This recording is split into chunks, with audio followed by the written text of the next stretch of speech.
Vietnam marble একটা মূর্তি বুঝলি তো ওগুলো খুব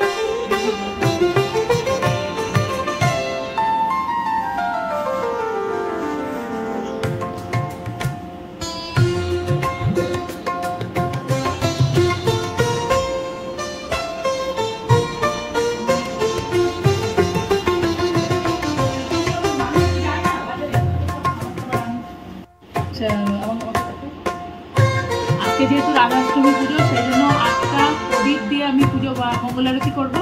এটাই নিয়ম, রাধাষ্টমীতে 8টা প্রদীপ দিয়ে মঙ্গল আরতি করতে।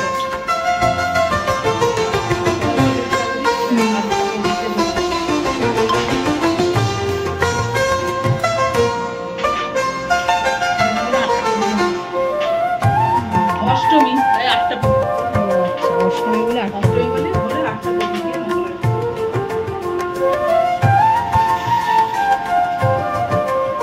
সাজিয়ে গুছিয়ে দিলে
কৃষ্ণের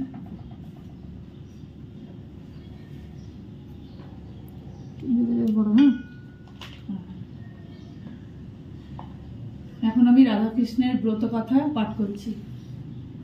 ঋষি সৌনক মহামতি সুতকে জিজ্ঞাসা করিলেন, হে সুত, অন্যান্য দেবতাদের উপাসনার চেয়ে শ্রীকৃষ্ণের আরাধনায় শ্রেষ্ঠ বলে জানি, আরো শুনেছি তাহা অপেক্ষা শ্রীমতী রাধা আরাধনা অধিকতর গুণপ্রদ এবং শ্রেষ্ঠ, অতএব শ্রী রাধার অর্চনা বিষয়ে কোনো ব্রতাদির কথা বলুন। সুত বলিলেন, হে ঋষিগণ, আমি একটি গোপনীয় ব্রতের কথা বলছি, শুনুন। একদিন দেবর্ষি নারদ শ্রীকৃষ্ণের নিকটে উপস্থিত হয়ে জিজ্ঞাসা করিলেন, ভগবান, আপনার শ্রীমুখে অনেক ব্রতের কথা শুনেছি, এখন শ্রীমতী রাধিকার জন্মদিনের ব্রত শুনতে ইচ্ছা করি। শ্রীকৃষ্ণ বললেন, দেবর্ষি, তুমি আমার পরম ভক্ত, সেই জন্য তোমার কাছে বলছি, শ্রবণ করো। কোনো এক সময় সূর্যদেব ত্রিলোক ভ্রমণ করতে করতে নানা প্রকার ঐশ্বর্য দেখে মনে মনে তপস্যার সংকল্প করে মন্দর পর্বতের গুহায় কঠোর তপস্যা আরম্ভ করলেন। এরূপে দীর্ঘদিন গত হলো। সূর্যের কঠোর তপস্যার পৃথিবী অন্ধকারাচ্ছন্ন থাকায় দেবতারা ভীত হলেন। ইন্দ্র, দেবগণ সহ আমার কাছে এসে সব কথা বলতে আমি বললাম, দেবগণ, সূর্য থেকে তোমাদের কোনো ভয় নেই, তোমরা নিজ নিজ স্থানে যাও, আমি সূর্যদেবকে তপস্যা থেকে ক্ষান্ত করব। তারপর আমি সূর্যের কাছে গেলাম। সূর্য আমাকে দেখে খুব আনন্দিত হলেন। তিনি বললেন, হে শ্রীহরি, আপনার দর্শন পেয়ে আমার জন্ম ও তপস্যা সার্থক হলো। যিনি সৃষ্টি স্থিতি সংহার কর্তা বিষ্ণু মহেশ্বর, ব্রহ্মা বিষ্ণু মহেশ্বর, যাকে সবসময় চিন্তা করেন, তাকে দর্শন করে আমি ধন্য হলাম। ওই প্রদীপটা নিয়ে তো ওই বিয়েটা এখানে একটা রাধে কৃষ্ণায় নমঃ, রাধে কৃষ্ণায় নমঃ, রাধে কৃষ্ণায় নমঃ, রাধে কৃষ্ণায় নমঃ, রাধে কৃষ্ণায় নমঃ।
এখন বর প্রার্থনা করো, তুমি আমার পরম ভক্ত, সেজন্যই তোমাকে দর্শন দিলাম। এই কথা শুনে সূর্য বললেন, আমাকে একটি গুণবতী কন্যার বর দিন, আমি চিরদিন সেই কন্যার বশীভূত থাকবেন, এছাড়া আমার আর কোনো ইচ্ছা নেই।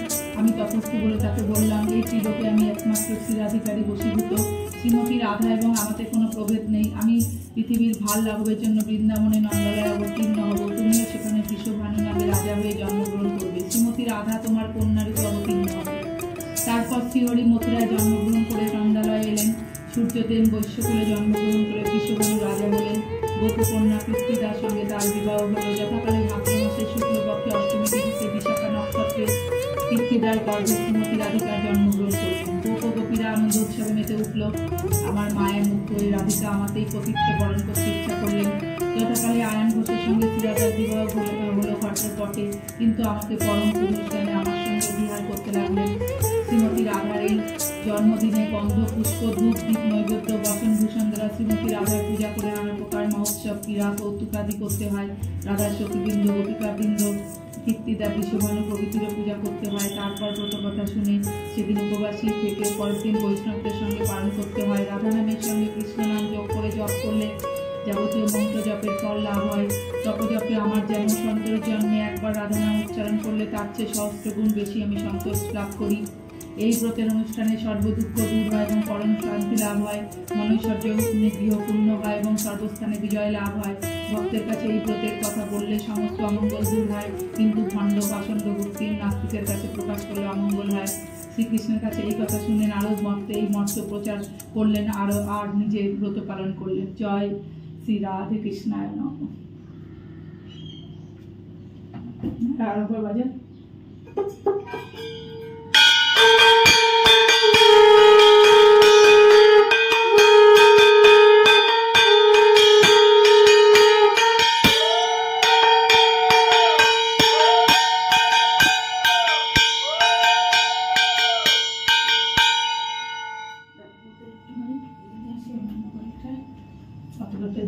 দিয়ে রেখে দিয়েছি। আমি এইভাবেই বাড়িতে পুজো করি। বিভিন্ন পুজোর পরে বিভিন্ন দেবদেবীদের গায়ত্রী মন্ত্র জপ করি। আর আমার যে মন্ত্র আছে বীজ মন্ত্র, আমার কৃষ্ণ দীক্ষা, সেটাতে জপ করি। এইভাবে আপনারা বাড়িতে পুজো করবেন, সেক্ষেত্রে পুরোহিতের সবসময় দরকার হবে না। আর ভিডিওটা দেখার জন্য আপনাদের অনেক অনেক ধন্যবাদ। আর ভিডিওটা কেমন হলো সেটা কমেন্ট করে জানাবেন। আর আপনাদের কমেন্টের অপেক্ষায় আমি থাকি, কারণ কমেন্ট পড়তে আমার খুবই ভালো লাগে। আপনাদের সবাইকে অনেক অনেক ধন্যবাদ। হে কৃষ্ণ করুণা সিন্ধু দীনবন্ধু জগৎপতে গোপেশ গোপিকাকান্ত রাধাকান্ত নমস্তুতে। হে কৃষ্ণ করুণা সিন্ধু দীনবন্ধু জগৎপতে গোপেশ গোপিকাকান্ত রাধাকান্ত নমস্তুতে। হে কৃষ্ণ করুণা সিন্ধু দীনবন্ধু জগৎপতে গোপেশ গোপিকাকান্ত রাধাকান্ত নমস্তুতে।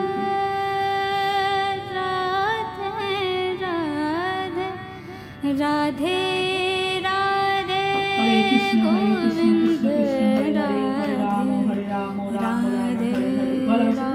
হরে কৃষ্ণ কৃষ্ণ কৃষ্ণ হরে হরে, হরে রাম রাম রাধে হরে কৃষ্ণ কৃষ্ণ কৃষ্ণ হরে হরে, হরে রাম রাম রাধে রাধে গোবিন্দ রাধে রাধে রাধে গোবিন্দ রাধে।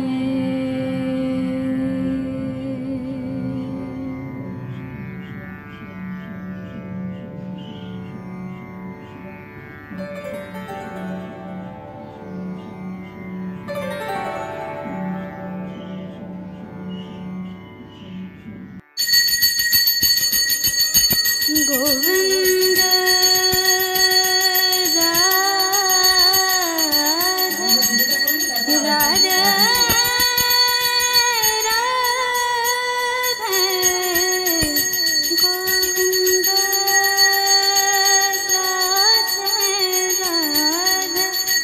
राधे राधे राधे गोविंद राधे राधे राधे गोविंद राधे राधे राधे गोविंद राधे राधे राधे गोविंद राधे राधे राधे गोविंद राधे राधे राधे गोविंद राधे।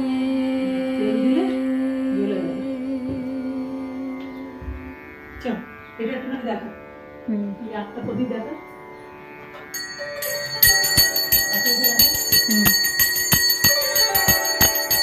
আমি আটটা একবারে বলে দিই। এখন আমি আটটা, আজকে যেহেতু জন্মাষ্টমী সেই জন্য আটটা প্রদীপ দিয়ে রাধার জন্ম, সেই জন্য আটটা জন্মাষ্টমীতে আটটা প্রদীপ দিয়ে রাধাকে বন্দনা করতে হয়। হ্যাঁ, সেই জন্য আমি এখন আটটা প্রদীপ দিয়ে বন্দনা করবো রাধার।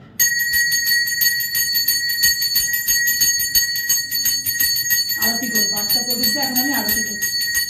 জয় শ্রী রাধে কৃষ্ণায় নম, জয় শ্রী রাধে কৃষ্ণায় নম, জয় শ্রী রাধে কৃষ্ণায় নম। হরে কৃষ্ণ কৃষ্ণ কৃষ্ণ হরে হরে, হরে রাম রাম রাম হরে হরে। জয় শ্রী রাধে কৃষ্ণায় নম, জয় শ্রী রাধে কৃষ্ণায় নম, জয় শ্রী রাধে কৃষ্ণায়।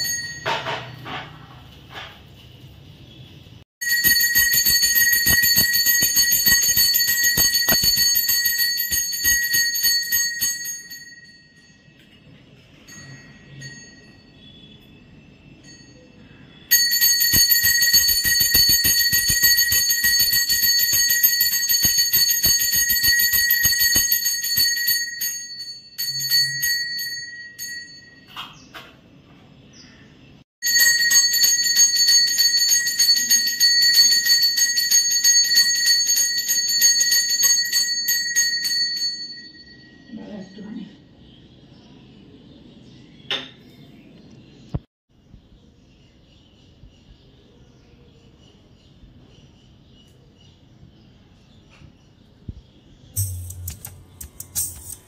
Oh,